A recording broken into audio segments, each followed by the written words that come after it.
Welcome to another episode of the St. John Sports Spill. I'm your host, Keon St. John. What's happening with you? Hopefully, wonderful, excellent, all of that. Let's get into this good rival stuff. Notre Dame play USC this weekend, and it's always special. Obviously, you play your rival. Couldn't play him last year due to the pandemic.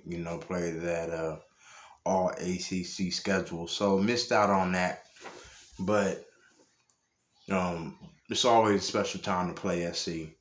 Um, the Trojans that have been really, they really hold the mantle as far as West Coast football. I know they've had some down years these past, decade, whatever. But really, no matter what kind of team they got, no matter what kind of year they got, they always got a bunch of players. Always. They always got 5 stars all over the place, and here we go. Drake London, one of the guys I'm gonna talk about, one of the guys that they have this year.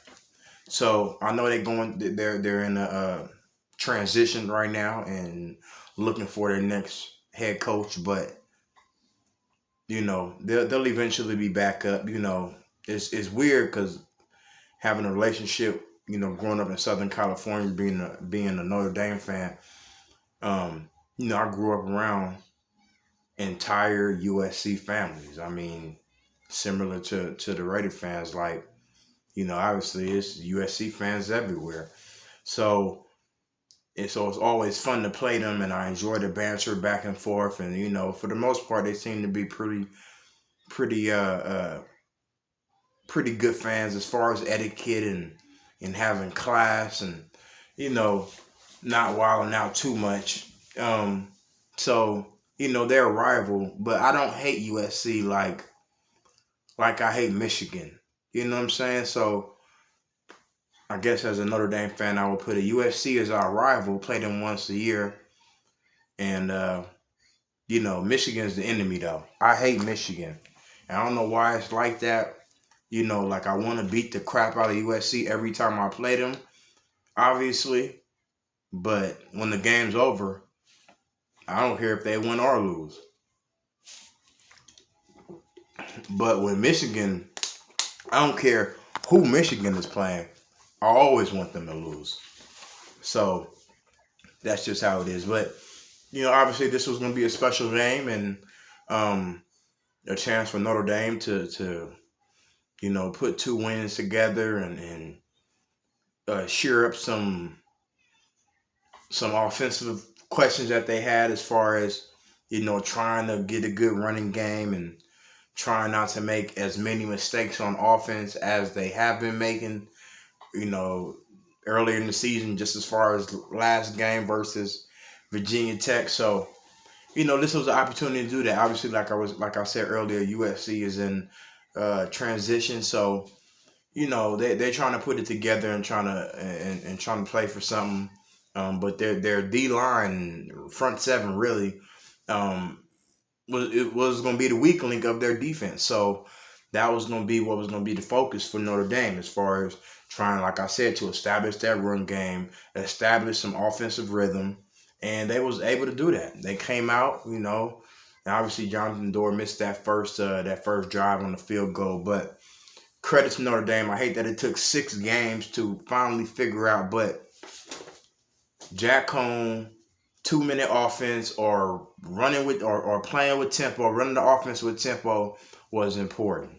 And that's what he was able to do. I mean, you look at his numbers really wasn't that crazy, but he didn't make the big mistake that he made. And he didn't take a bunch of sacks. Matter of fact, I think he only took 1 sack. So, that's huge compared to what he was doing, getting sacked early and often. A whole lot of negative plays had been what been going on with the offense, but Kyron Williams shot him out. He played really, really well, ran really, really hard, and ran for 130 yards, 2 touchdowns. So, that's something to build on. Had a good rushing. I think the beginning of it was last game versus Virginia Tech. that was the start of it. But now, you know, the carry into this USC week was big because you want to get that building, and then hopefully you can finish off the last 5 games of the year, on a good note, and hopefully finish up 11-1, get one of those New Year Six bowls, and going to next season, on a high note. So, they was able to do that this game, 31-16. Really had control of the game from the beginning. USC did make a run, got some touchdowns in the second half, but they really pinched themselves or shot themselves in the foot rather with their penalties, and then not great clock management into the first half. It was an example of that. I was really surprised that they didn't bring in the other quarterback, Dart, because Slovis wasn't doing nothing. So I was surprised they didn't bring him in, but they didn't. They chose not to, and I don't know if it would have mattered. I just was surprised that it didn't happen. So like I said, Jack Cohn, Kyron Williams played well. Honorable mention, shout out Lorenzo Styles, man. I see a little star in him. That's the freshman receiver. Been fighting his way, trying to get some run, and Lawrence Keys left, and forgot the other receiver left the program. Lawrence Keys left, and then forget his name. Joe, the other receiver, Joe. Forget his last name. Forgive me.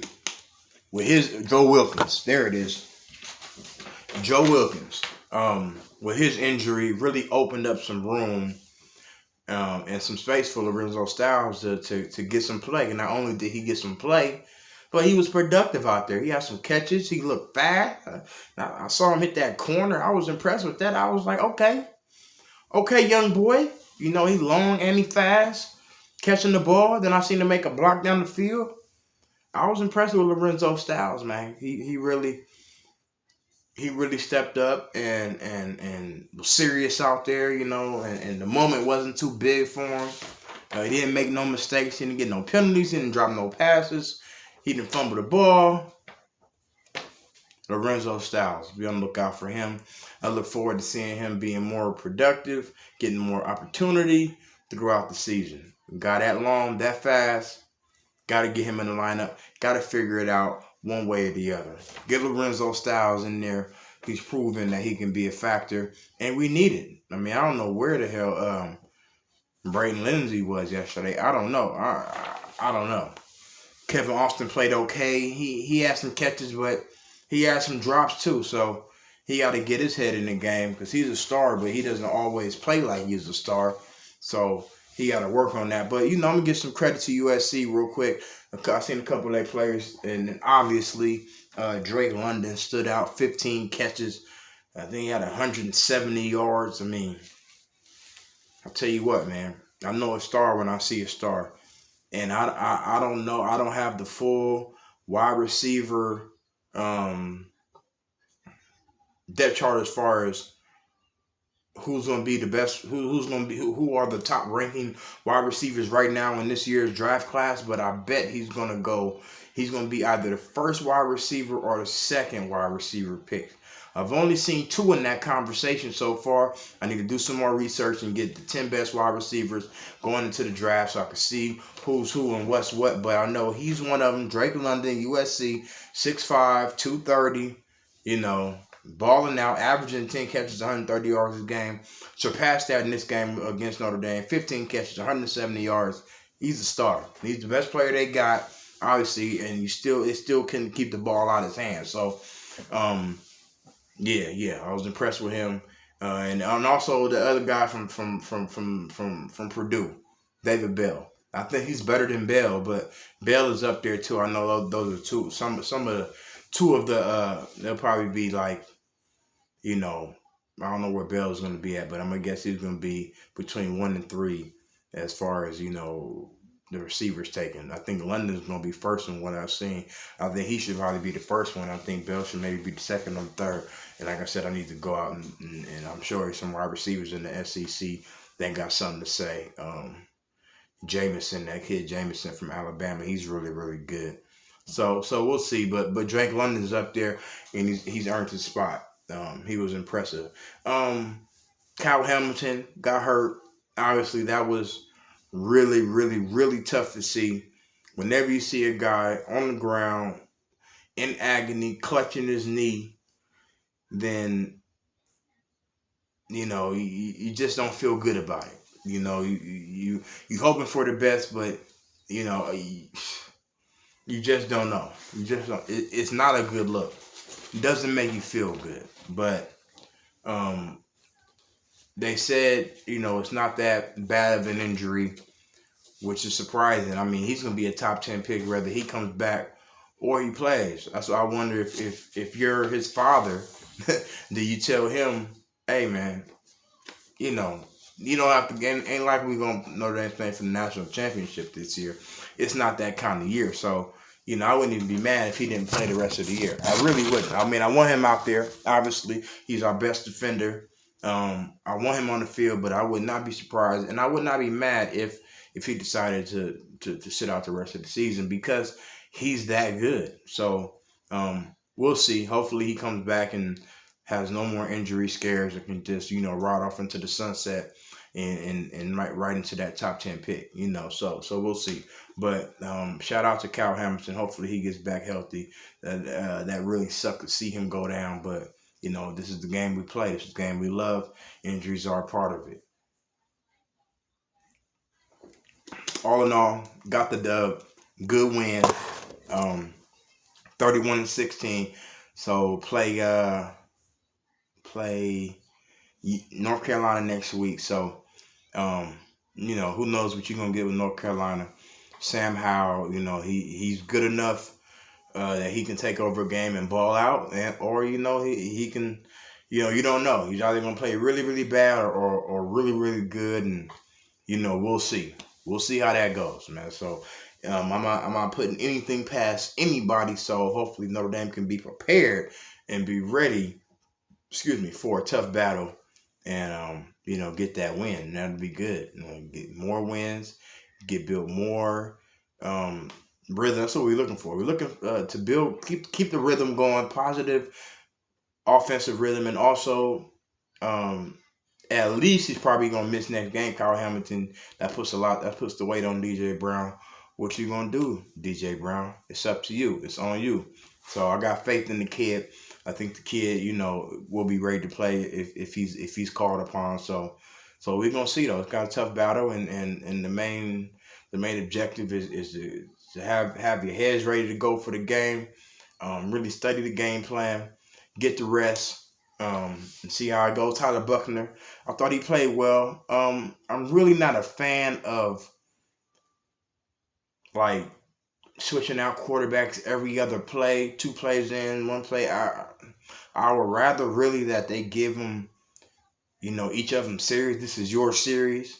This is your series. The ball is in your hands, but it worked. So, and if the key is not, if I like it, the key is really if these two, Jack Cohn, which they shown they can, Jack Cohn and Tyler Buckner can continue to execute underneath those circumstances, because I think it's tough for a quarterback to get a rhythm when he's constantly in and out. But so far, so good. It's been working. So I'm not gonna complain. I'm just a little concerned, but we'll see how it go, and maybe that is our offensive system.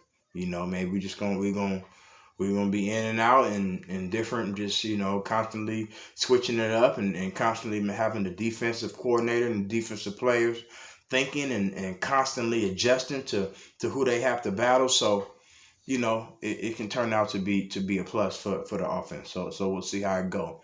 The defense will be tested next week against North Carolina. Like I said, I look for them to come out slinging the ball all over the field. I think they're gonna play, have nothing to lose. So, and we're not as good as we were last year, but they're not as good as they were last year either. So, we'll see how it go. But Notre Dame should be the favorite, and I'm looking forward to it. So all in all, got the win versus USC. It's always good to beat your rival. Send them back on that long flight to LA. Having things about it, and they'll have their new coach next year, and they're gonna come in fighting next year. It's interesting to see who that new coach gonna be. So we'll see about that. But all in all, it was good. It was good. So thank you for your time. God bless. Kiss your kids. Keep it royal. Yeah.